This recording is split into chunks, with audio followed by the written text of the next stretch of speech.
So often in theoretical physics, they're not dealing with things that you can see or hold in your hands. I mean, so I was in the world of nuclear and particle physics, and we would just talk, we'd talk about quarks and gluons and, baryons and fermions and electrons and protons and neutrons and, gluons and pions. And we'd talk about these things as if they were, just, as if they were just, obviously existing, But then you start coming out, you're like, wow, wait a minute, do these things really exist, or are they,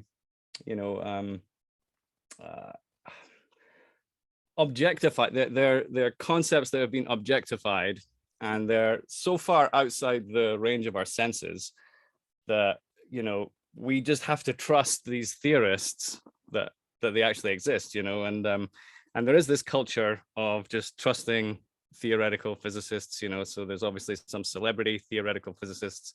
I won't mention any names, but you know who they are, right? The same ones that appear on all the shows. You have them in America, we have them in the UK. There's other ones. It's basically a handful of guys, maybe 5 to 10 of them on everything. They're always talking about the same stuff. They're always singing from the same hymn sheet.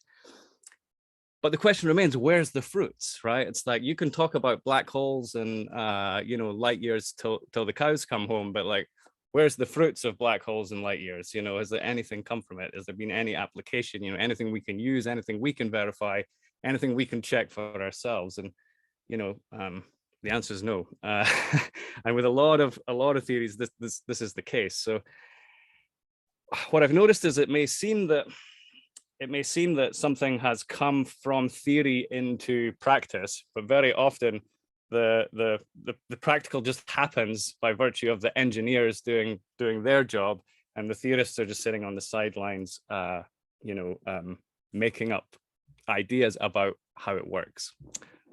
Does that make sense? Yeah, and I think the role of these institutions and agencies, like it's again the same story. So many people say, well, how could it be the case that everybody in medicine is in allopathic medicine is in this land of conspiracy around disabling the human population through pharmaceutical products? No, it's a pyramid scheme, right? Like right, there's this compartmentalization that's very effective of the awareness of the role of this gatekeeping of unverifiable, intangible information, right?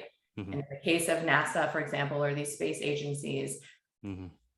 How would you ever, right? The trust, the devotional trust, the outsourcing of responsibility is a necessary dimension, right? And, you cannot verify anything of, and of course, then we have so much, it's actually comical, as you and I've laughed about this, like so much evidence that it's, it's CGI to the point of being mockery, right? Like it's so comical, but so it's not even clear that the intention is to deceive us. It's almost to play with us or something, right? Like, so I wonder how you've come to view space agencies, how you've come to understand, what could our comportment be if as individuals, like if we can't verify, the nature of so-called planets in outer space and all of these really fantastical sounding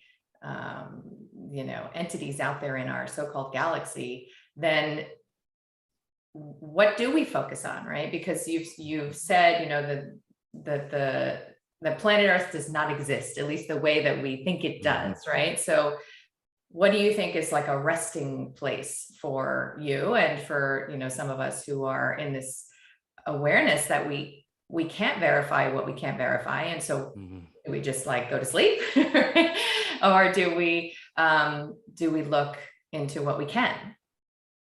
Yeah.